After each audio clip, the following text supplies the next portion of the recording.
ಪಠ್ಯಪುಸ್ತಕದಲ್ಲಿರುವ ಕಾಡಿನಲ್ಲೂ ಒಂದು ಸ್ಪರ್ಧೆ ಪಾಠವನ್ನು ನನ್ನ ಸ್ನೇಹಿತರು ನಾಟಕದ ಮೂಲಕ ಪ್ರದರ್ಶಿಸಲಿದ್ದಾರೆ. ದಟ್ಟವಾದ ಕಾಡೊಂದರಲ್ಲಿ ಗಿಡ ಮರಗಳೆಲ್ಲ ಚಿಗುರೊಡೆದು ಕಂಗೊಳಿಸುತ್ತಿದ್ದವು. ಪ್ರಾಣಿಗಳೆಲ್ಲ ನಿರ್ಭಯವಾಗಿ ಓಡಾಡುತ್ತಿದ್ದವು. ನವಿಲುಗಳು ನರ್ತಿಸುತ್ತಿದ್ದವು. ಗಿಳಿ ಗುಬ್ಬಿಗಳು ಚಿಲಿಪಿಲಿ ಎಂದು ಉಲಿಯುತ್ತಿದ್ದವು. ಎಲ್ಲ ಪ್ರಾಣಿಗಳು ಸಂತೋಷದಿಂದ ಸಹಬಾಳ್ವೆ ನಡೆಸುತ್ತಿದ್ದವು. ಕಾಡಿನ ರಾಜನಾದ ಸಿಂಹವು ಕಾಡಿನ ದಿನಾಚರಣೆಯನ್ನು ಆಚರಿಸುವ ಬಗ್ಗೆ ಚರ್ಚಿಸಲು ಎಲ್ಲ ಪ್ರಾಣಿಗಳನ್ನು ಸಭೆಗೆ ಕರೆಯಿತು. ಕಾಡಿನ ಎಲ್ಲ ಪ್ರಾಣಿಗಳನ್ನು ಚರ್ಚೆಗೆ ಕರೆಯೋಣ.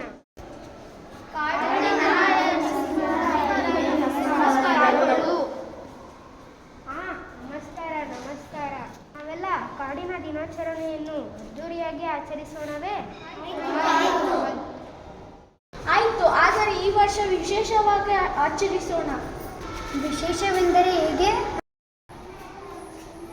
ಕಾಕಕ್ಕ, ವಿಶೇಷವಾಗಿ ಎಂದರೆ ಆಟಗಳು, ಸ್ಪರ್ಧೆ ನಡೆಸುವುದು, ಗೆದ್ದವರಿಗೆ ಇನಾಮು ಕೊಡುವುದು.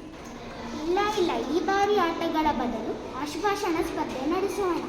ಏಕೆ? ಹಿಂದೆ ಆಮೆಯ ಜೊತೆ ಓಟದ ಸ್ಪರ್ಧೆಯಲ್ಲಿ ಸೋತಿದ್ದಕ್ಕೆ ಭಯವೇನು? ಇಲ್ಲಪ್ಪ, ನನಗೆ ಯಾಕೆ ಭಯ? ಆಶುಭಾಷಣ ಸ್ಪರ್ಧೆಯಿಂದ ಗೊತ್ತಿಲ್ಲದ ಎಷ್ಟೋ ವಿಚಾರಗಳನ್ನು ನಾವು ತಿಳಿದುಕೊಳ್ಳಬಹುದು. ಆಶುಭಾಷಣ ಸ್ಪರ್ಧೆ ಹಾಗೆಂದರೇನು? ನಿರ್ಣಯ ನಿನಗೆಷ್ಟು ಗೊತ್ತಿಲ್ಲವೇ? ಆಶುಭಾಷಣ ಸ್ಪರ್ಧೆ ಎಂದರೆ ಸ್ಥಳದಲ್ಲಿಯೇ ಸೂಚಿಸಿದ ವಿಷಯದ ಬಗ್ಗೆ ಭಾಷಣ ಮಾಡುವುದು. ಹಾಗಾದರೆ ನಾಳೆ ಸ್ಪರ್ಧೆಗಳನ್ನು ನಡೆಸೋಣ. ಎಲ್ಲರೂ ನಾಳೆ ಇಲ್ಲಿಯೇ ಸೇರೋಣ. ಮರುದಿನ ಎಲ್ಲ ಪ್ರಾಣಿಗಳು ಒಂದೆಡೆ ಸೇರಿದವು. ಆಶುಭಾಷಣ ಸ್ಪರ್ಧೆಯ ತೀರ್ಪುಗಾರರನ್ನಾಗಿ ಕೋಗಿಲೆ, ಕೋತಿ ಮತ್ತು ತೋಳವನ್ನು ಆಯ್ಕೆ ಮಾಡಲಾಯಿತು. ಒಬ್ಬರಾಗಿ ಬನ್ನಿ. ಡಬ್ಬಿಯಿಂದ ಒಂದು ಚೀಟಿ ತೆಗೆದುಕೊಂಡು ಅದರಲ್ಲಿರುವ ವಿಷಯವನ್ನು ಕುರಿತು ಮಾತನಾಡಿರಿ. ಪ್ರತಿಯೊಬ್ಬರಿಗೂ ಸಮಯ 5 ನಿಮಿಷಗಳ ಅವಧಿ ಮಾತ್ರ.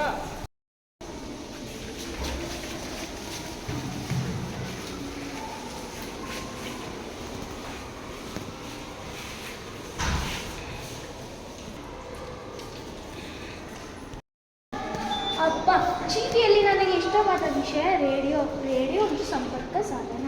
ರೇಡಿಯೋ ಕಂಡು ಹಿಡಿದವರು ಮಾರ್ಕೋನಿ. ಇದರಲ್ಲಿ ಚಿಂತನ, ಕೃಷಿ ಸಮಾಚಾರ, ಮನರಂಜನಾ, ವಾರ್ತೆ ಇತ್ಯಾದಿ ಕಾರ್ಯಕ್ರಮಗಳು ಪ್ರಸಾರವಾಗುತ್ತದೆ. ದೇಶ ವಿದೇಶದ ಸಮಾಚಾರ ನಮಗೆ ಇದರ ಮೂಲಕ ತಕ್ಷಣ ತಿಳಿಯಬಹುದು. ಇದರಲ್ಲಿ ಪ್ರಸಾರವಾಗುವ ಚಿನ್ನರ ಚುಕ್ಕಿ ಚಿನ್ನ ಮತ್ತು ಕೇಳಿ ಕಾರ್ಯಕ್ರಮ ಎಂದರೆ ನನಗೆ ಅಚ್ಚುಮೆಚ್ಚು. ನನಗೆ ರೈಲು ವಿಷಯ ಸಿಕ್ಕಿದೆ. ಓಹೋ, ನನಗಿಂತ ವೇಗವಾಗಿ ಚಲಿಸುವ ಉದ್ದವಾದ ವಾಹನವಿದು. ಇದು ಕಂಬಿಗಳ ಮೇಲೆ ಮಾತ್ರ ಚಲಿಸುತ್ತದೆ. ರೈಲಿನಲ್ಲಿ ಒಮ್ಮೆಗೆ ಪ್ರಯಾಣಿಕರು ಪ್ರಯಾಣಿಸಬಹುದು, ಸರಕುಗಳನ್ನು ಸಾಗಿಸಬಹುದು. ರೈಲಿನಲ್ಲಿ ಶೌಚಾಲಯ, ಕುಡಿಯುವ ನೀರು, ಊಟ, ತಿಂಡಿ, ಮಲಗುವ ವ್ಯವಸ್ಥೆ ಇರುತ್ತದೆ. ಈಗ ರೈಲು ಪ್ರಯಾಣ ಸುಕರ ಹಾಗೂ ಅದರ ದರವು ಕಡಿಮೆ. ನನಗೆ ಸಿಕ್ಕಂತ ವಿಷಯ ವಿಮಾನ. ಮನುಷ್ಯ ಹಕ್ಕಿಗಳು ಹಾರುವುದನ್ನು ಕಂಡು ತಾನೂ ಹಾರಬೇಕೆಂದು ಈ ವಿಮಾನವನ್ನು ಕಂಡುಹಿಡಿದನು. ವಿಮಾನವು ವಾಯುಮಾರ್ಗದಲ್ಲಿ ಚಲಿಸುತ್ತದೆ. ಜನರು ದೇಶ ವಿದೇಶಗಳಿಗೆ ಹೋಗುವಾಗ ಹೆಚ್ಚಾಗಿ ವಿಮಾನದಲ್ಲಿಯೇ ಪ್ರಯಾಣಿಸುತ್ತಾರೆ. ನನಗೆ ವಿಮಾನ ಪ್ರಯಾಣವೆಂದರೆ ತುಂಬ ಇಷ್ಟ. ಆದರೆ ಇದರ ದರ ದುಬಾರಿ. ನನಗೆ ಬೇಸರವಾಗಿದೆ. ನನಗೆ ಸಿಕ್ಕ ವಿಷಯ ಹಿಮಾಲಯ. ಇದು ಅತ್ಯಂತ ಎತ್ತರವಾದ ಪರ್ವತ. ಭಾರತದ ಉತ್ತರ ಭಾಗದಲ್ಲಿದ್ದ ಹಿಮದಿಂದ ಕೂಡಿದೆ. ಶತ್ರುಗಳನ್ನು ನಮ್ಮ ದೇಶಕ್ಕೆ ಬರದಂತೆ ತಡೆದಿದೆ. ಇಲ್ಲಿ ಹತ್ತುವು ಗಂಗಾ, ಯಮುನಾ ಮತ್ತು ಬ್ರಹ್ಮಪುತ್ರ ನದಿ ಸಾದ ತುಂಬಿ ಹರಿಯುತ್ತವೆ. ಕರಡಿ ಮಹಾರಾಜರೇ, ನಿಮ್ಮ ಸಮಯ ಮುಗಿಯಿತು. ಬ್ಯಾಂಕ್ ವಿಷಯ ನನಗೆ ಸಿಕ್ಕಿದೆ.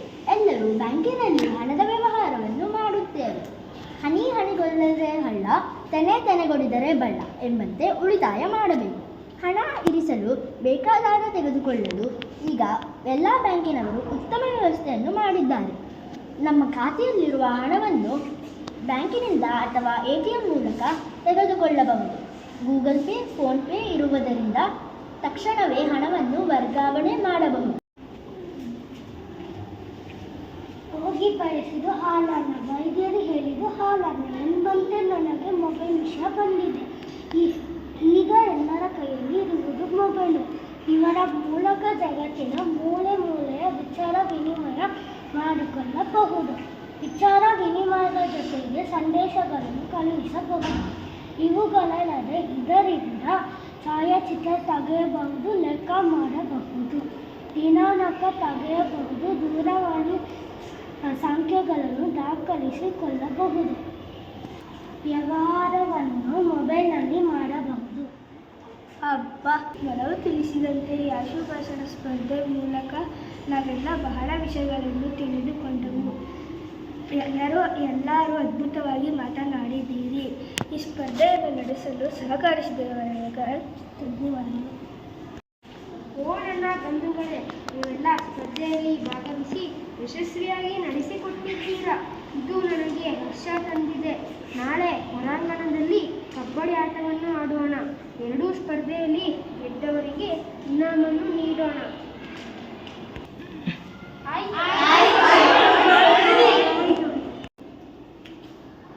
ನಾಲ್ಕನೇ ತರಗತಿಯ ಪಠ್ಯಪುಸ್ತಕದಲ್ಲಿರುವ ಕಾಡಿನ ಒಂದು ಸ್ಪರ್ಧೆ. ಈ ಪಾಠವನ್ನು ನಮ್ಮ ಶಾಲೆಯ ವಿದ್ಯಾರ್ಥಿಗಳು ಅತಿ ಅದ್ಭುತವಾಗಿ ನಾಟಕದ ಮೂಲಕ ಪ್ರದರ್ಶಿಸಿದ್ದಾರೆ. ಆ ವಿದ್ಯಾರ್ಥಿಗಳು ಯಾರ್ಯಾರು ಯಾವ ಪಾತ್ರಗಳನ್ನು ಮಾಡಿದ್ರು ಅನ್ನೋದನ್ನ ನಾವೀಗ ನೋಡೋಣ. ನನ್ನ ಹೆಸರು ನಿಬೀಶ್. ನನ್ನ ಹೆಸರು ಶಿವಕೇಶವ್. ನನ್ನ ಹೆಸರು ಪ್ರಥಮ್ ಕೇಲಿ. ನನ್ನ ಹೆಸರು ನವೋದಿತ್ಯ ಶಾಕ್ಯದವರೆ. ನನ್ನ ಹೆಸರು ಆಯುಷ್ ಡಿ.ಎ. ನನ್ನ ಹೆಸರು ಶಮಿತ್ ಎನ್.ಎಚ್. ನನ್ನ ಹೆಸರು ಶ್ರೀನಿಕಾ ಎಸ್.ಪಿ.